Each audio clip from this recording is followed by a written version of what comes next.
ओम शांति। हमें संपूर्ण बनकर कर्मातीत होकर और खजानों से भरपूर होकर घर वापस जाना है। कर्मातीत होने के लिए हमें सभी विकर्मों को नष्ट करना है। संपूर्ण होने के लिए हमें सर्व गुणों, शक्तियों, प्योरिटी से अपने को भरपूर करना है और सर्व खजाने, ज्ञान का खजाना, सुखों का खजाना, शांति का खजाना, प्रेम का खजाना, शक्तियों का खजाना, श्रेष्ठ संकल्पों का खजाना, खुशियों का खजाना, पुण्य कर्मों का खजाना, श्रेष्ठ भाग्य का खजाना प्राप्त करके हमें स्वयं को पूरी तरह संपन्न बनाकर, इसे संपन्नता कहते हैं, सब कुछ मिल गया, हमें घर वापस चलना है।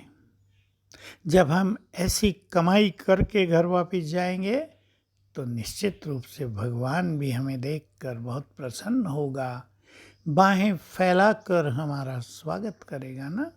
कोई बच्चा घर बाहर से बहुत कुछ कमा के आया हो, माँ बाप कितने खुश होते हैं, स्वागत करते हैं, अप्रिशिएट करते हैं, चारों ओर गुणगान करते हैं।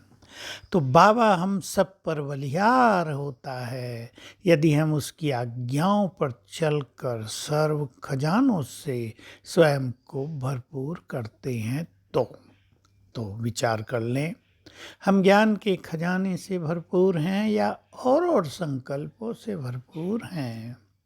ज्ञान का चिंतन हमारी बुद्धि को श्रेष्ठ बनाता है, पवित्रता के खजाने को बढ़ाता है, हमारी बुद्धि को दिव्य बनाता है। तो ज्ञान का चिंतन, ज्ञान का श्रवण, ईश्वरीय महावाक्यों का रस, ये सब प्राप्त करके हम स्वयं को इस खजाने से भरपूर करें।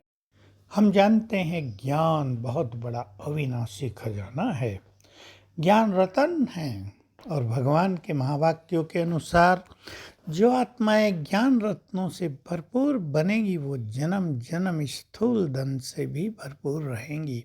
तो बहुत सुंदर खजाना स्वयं भगवान ने हमें दिया है, जो और सभी खजानों का आधार है। और ये खजाना हम बांटते हैं और हमें पता है कि बांटने से ये खजाना बहुत बढ़ता है, सूक्ष्मता आती है, बुद्धि भरपूर होती है, बहुत आनंद और खुशी की अनुभूति होती है।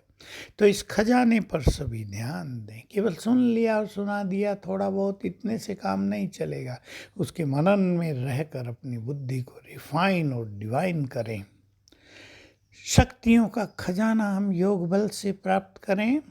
प्योरिटी का खजाना अपने 5 स्वरूपों के अभ्यास से बढ़ाएं और बहुत खुशी जीवन में ले आए। खुशी बहुत बड़ा खजाना है। जो व्यक्ति बहुत खुश रहता है उसके ब्रेन के न्यूरॉन्स यानी कोशिकाएं, सेल्स बहुत एक्टिव रहती हैं, जागृत रहती हैं, जैसे पुनर्जीवन उन्हें मिल जाता है। इसलिए कहा गया खुशी जैसी खुराक नहीं, और भगवान ने तो कहा खुशी बहुत बड़ा खजाना है। बातें तो आती हैं और चली जाती हैं, लेकिन ज्ञानी वही, बुद्धिमान वही जो बातों को जाने दे और अपनी खुशी को आने दे, उनको खुशी को विदाई ना दे। चैलेंजिंग बात है, लेकिन करना अवश्य है और हम ही करेंगे। ऐसे ही पुण्य कर्मों का खजाना बहुत बड़ा खजाना है, जिससे मनुष्य के भाग्य का निर्माण होता है। इस खजाने को हम बढ़ाते चलें। कईयों का ये पुण्य का खजाना बढ़ नहीं रहा है। हमें पूरी जानकारी होनी चाहिए। अगर हमारे द्वारा दूसरों को कष्ट पहुंचता है, अगर हमारे बोल दूसरों की शांति और खुशी को नष्ट कर देते हैं, अगर हमारे बोल दूसरों को हर्ट करते हैं, डिस्टर्ब करते हैं, उन्हें डिप्रेशन में ले आते हैं, संबंधों में कड़वाहट घोल देते हैं, विच्छेद कर देते हैं, तो हम बिना मतलब भी पाप का खाता बढ़ा रहे हैं। आप कहेंगे हम तो किसी का मर्डर नहीं करते, हम तो किसी को तंग नहीं करते, लेकिन ये पाप बहुत बुरे हैं जिससे दूसरे लोग तंग होते हैं। हम करते नहीं हैं पर होते हैं लोग तंग। तो हम अपने पुण्यों का खाता बढ़ाएं और सर्व खजानों से भरपूर होकर इस संसार को विदाई देते हुए नवयुग में प्रवेश करेंगे। ओम शांति।